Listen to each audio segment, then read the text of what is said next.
We have some adorable winter mittens here that we are going to paint. I've decided to do these blue, which is a lot of fun, but you can pick whatever colors out of your palette and have those ready to get started. We've got our little mittens here. I'm going to paint them with this mist color, which is what I had in the example, and I think that would look so adorable in like pinks and purples as well.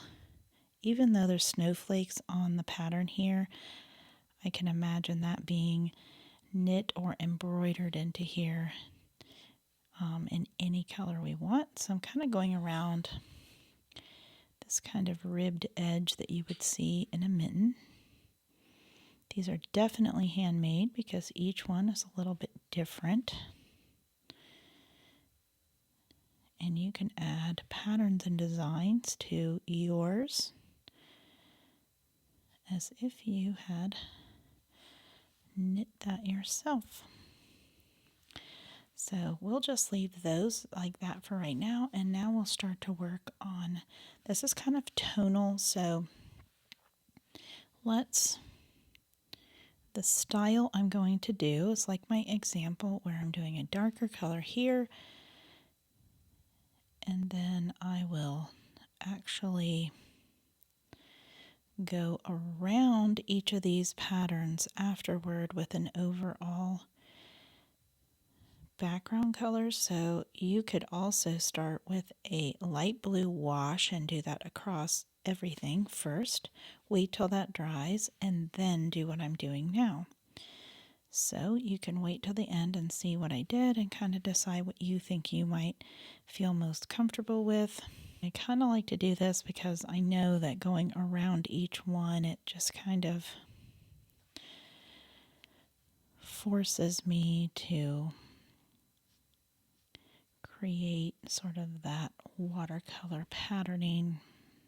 I'll show it to you. So you can see how I went around that and it leaves a watercolor pattern. If I went across it first with blue, it would look much smoother. And that may be a technique, let that dry and then add these to it, but I like it looking like a watercolor, and so I want that to show up in my design. So that's my reasoning. Looks a little less machine made,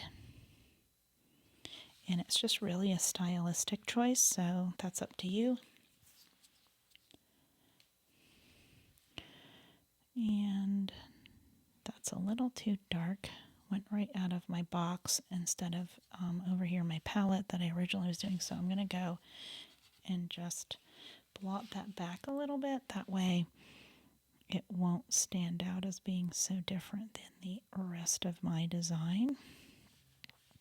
Even that is a little bit dark still.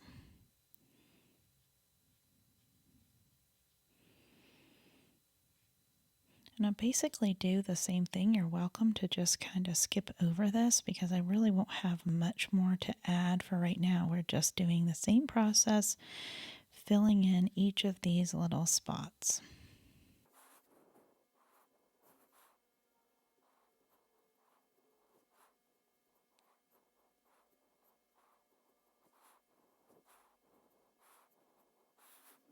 Okay, now that I have my mittens done, I'm going to take a clear brush and just kind of go, whoop, a little paint in it still, and just kind of go over and pick up some of that pigment, but it will show itself as still having that border around each one. And if it's too border for you, then just come in after you've put some water on it and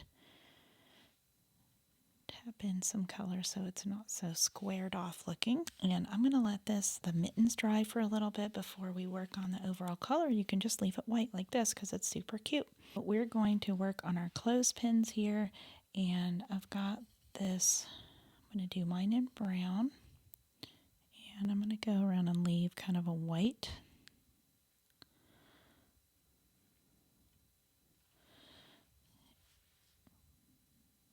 That way we can tell that it is a circle and that this is rounded because it's got that highlight in it.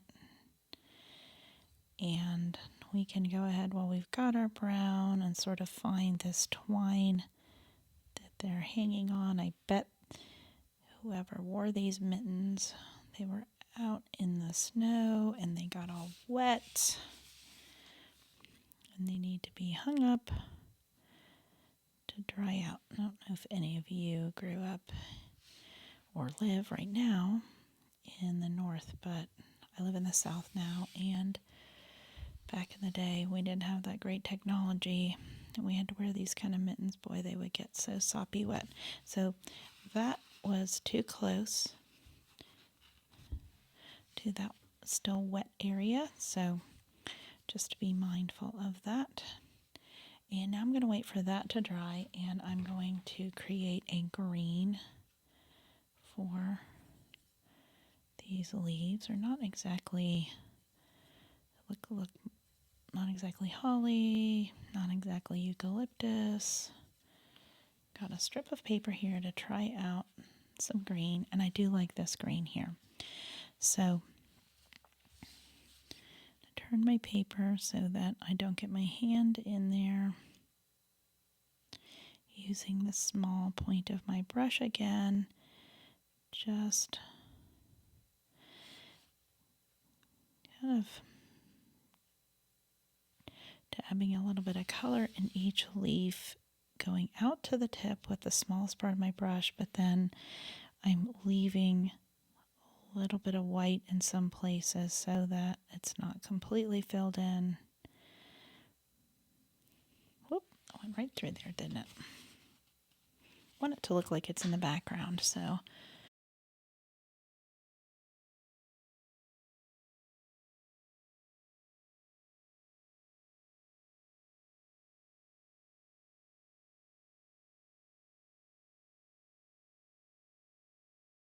there. We've got our leaves in there, and it looks like I actually painted all of the berries, so I think where it's somewhat dry, I can pop in some red here.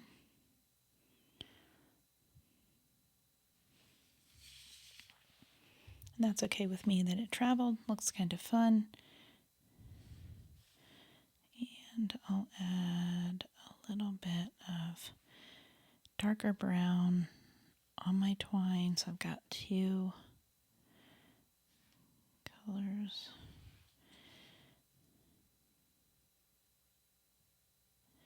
Or tones of that same one. And then I'm going to kind of shade that one side.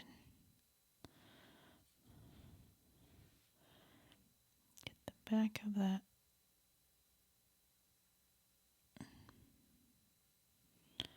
Clip there. Clothespin.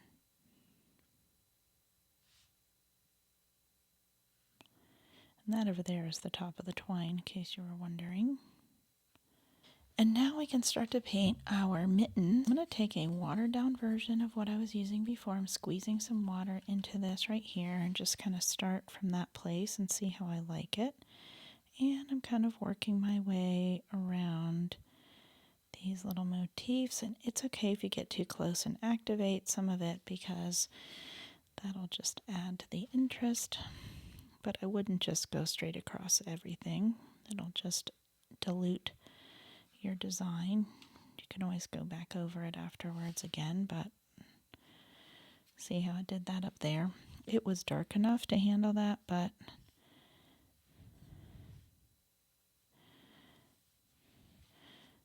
if it was lighter, it would just kind of dissipate and disappear.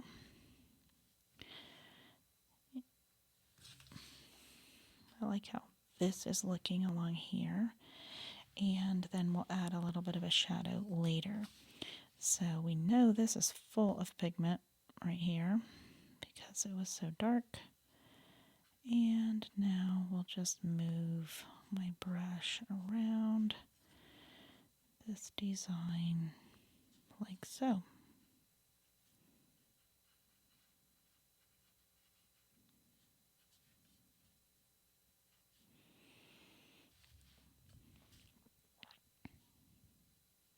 Over here I left that white, so I'll do that over here, even though there's a little bit different design.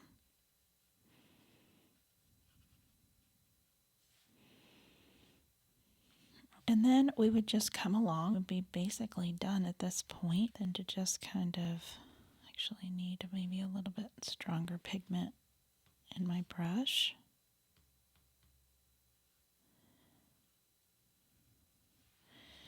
And come along the side of that mitten, and because it's already wet, it's dissipating already on its own a little bit, which is nice. I'm only going around that just to kind of add a little dimension into that line right there.